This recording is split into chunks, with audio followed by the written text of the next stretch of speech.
Dan tu pok ka shchiam lo thil en kim bi donin min ron shim ki go kapma ngai che ti plan ta chei la tu ngai ron ga ta kang chen ang hian min en reng don mi o lung la ka wa ngai 143 om ji shia em kapma ngai che ti ngan chu bai te o ke riang lung mo te min don reng ai em I love you bai te oh yeah kapma ngai che kapma ngai che ti in lan ta chei la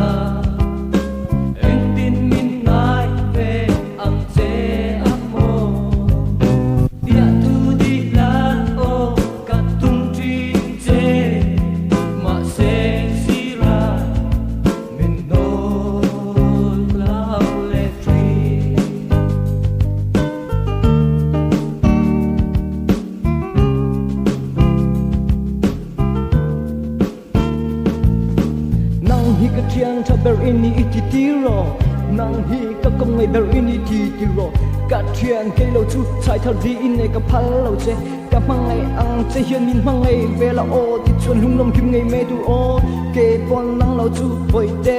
tu dang leng dang ma vel the hian ka moi to lo ka mangai che tu nge an soi rf tu nge soi jl romeo win na juliet da mangai na julian rol ko vel friend ni ma se ke na nang bang ma ngai na la ka chon ne te sim boi te ngai che ti in lan ta chei la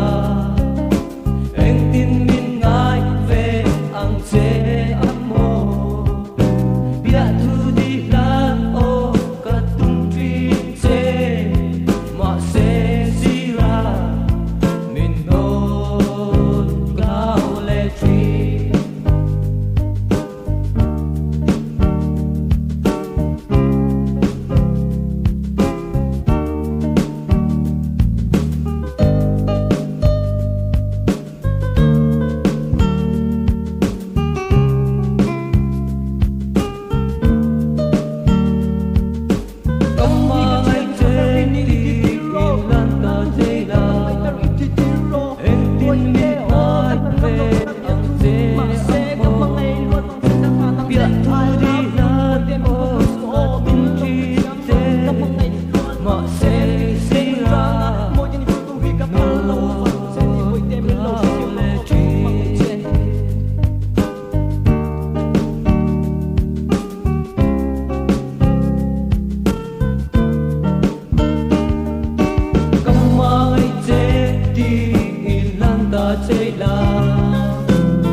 ang yin kan in ko ma se kathila ya mangai na zia chu min lo zu tir sia mo o istamel katon changhian dan tu po ka shatiam lo thil ang kim bi donin min ron thin ki ro kak ma ngai che tin nan ta chai la tu ngai ron ve ta kang chen ang hian min an reng don mi o